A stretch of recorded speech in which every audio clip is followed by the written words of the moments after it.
మన ప్రభువును లోకరక్షకుడైన యేసుక్రీస్తు నామమున మీ అందరికీ నా యొక్క ప్రత్యేక వందనములు. ఈ ఉదయకాల సమయమున దేవుడు మనకిస్తున్నటువంటి వాగ్దానమును చదువుకుందాం. యెషయా గ్రంథము 61వ అధ్యాయము 7వ వచనము. మీ అవమానమునకు ప్రతిగా రెట్టింపు ఘనత నొందుదురు.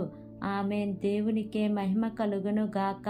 ఈ ఉదయకాల సమయమున దేవాది దేవుడు ఈ యొక్క వాగ్దానము ద్వారా మనందరితో మాట్లాడుతూ ఉన్నారు. ఈ యొక్క వాక్యమును మనం జ్ఞాపకం చేసుకుంటే, మీ అవమానమునకు ప్రతిగా రెట్టింపు ఘనత నొందుదురు. నీవు ఈ సమయంలో అవమానంలో ఉంటున్నావేమో, నిందలలో ఉంటున్నావేమో, కానీ దేవుడు నీ పరిస్థితిని చూస్తున్నాడు.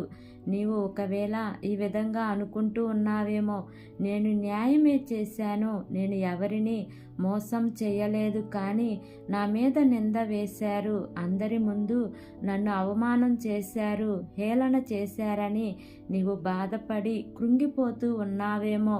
మనుషులు నీకు న్యాయము తీర్చకపోయినప్పటికీ, మనుషులు నీ మీద అన్యాయపు తీర్పు వేసినప్పటికీ దేవుడు న్యాయవంతుడు కాబట్టి తప్పకుండా దేవుడు నీ ఎడల న్యాయం జరిగిస్తారు. నీవు ఎక్కడైతే అవమానం పొందావో, ఎక్కడైతే తలదించుకున్నావో, ఎక్కడైతే కృంగిపోయావో, ఎక్కడైతే బాధతో ఉంటున్నావో, అక్కడే దేవుడు నిన్ను లేవనెత్తువాడుగా ఉంటున్నాడు. నీ యొక్క అవమానం అంతటిని కొట్టివేసి నీకు రెట్టింపు ఘనతను ఇస్తాను అని వాగ్దానం చేస్తూ ఉన్నారు. నీవు ఎక్కడైతే అవమానం పొందావో అక్కడే దేవుడు నిన్ను నిలబెట్టి రెట్టింపు ఘనతను ఇచ్చి అనేకులను నీ దగ్గరకు నడిపించువాడుగా ఉన్నాడు. కాబట్టి నీవు భయపడకుండా ఈ వాగ్దానమును ఎత్తిపట్టి ప్రార్థన చెయ్యి. దేవుడు తప్పకుండా ఈ వాగ్దానం నీ జీవితంలో నెరవేరుస్తారు. కాబట్టి ఈ వాగ్దానమును నమ్మి ఈ వాగ్దానం ప్రకారంగా జీవిద్దాం. దేవుడి వాగ్దానము మనందరి జీవితములలో నెరవేర్చబడును కాక. ఆమేన్. ప్రార్థన చేసుకుందాం. ప్రేమ కలిగిన యేసయ్యా, కృప కలిగిన దేవా, నీకు వందనాలు తండ్రి, నీకు స్తోత్రములు ప్రభా. ఇంతవరకు నీ కృపలో మమ్మల్ని కాచి కాపాడిన విధానాన్ని బట్టి నీకు వందనాలు తండ్రి. ఈ ఉదయకాల సమయమున మీరు మాకు ఇచ్చినటువంటి ఇట్టి వాగ్దానాన్ని బట్టి నీకు వందనాలు ప్రభా. ఎంతమంది బిడ్డలు ఈ వాక్యమును విని ప్రార్థనలో ఏకీభవిస్తున్నారో తండ్రి, ప్రతి కుటుంబాన్ని మీరు జ్ఞాపకం చేసుకోండి అయ్యా. నీ మేలుల చేత వారిని తృప్తిపరచమని అడుగుచున్నాను ప్రభా. ఎంతమంది బిడ్డలైతే అవమానంతో నిందలలో ఉన్నారో తండ్రి, వారందరికీ విడుదల దయచేయమని అడుగుచున్నాను ప్రభా. వారి యొక్క అవమానం అంతట్లో నుంచి నా ప్రభా రెట్టింపు ఘనతను మీరు ఇవ్వమని అడుగుచున్నాను ప్రభా.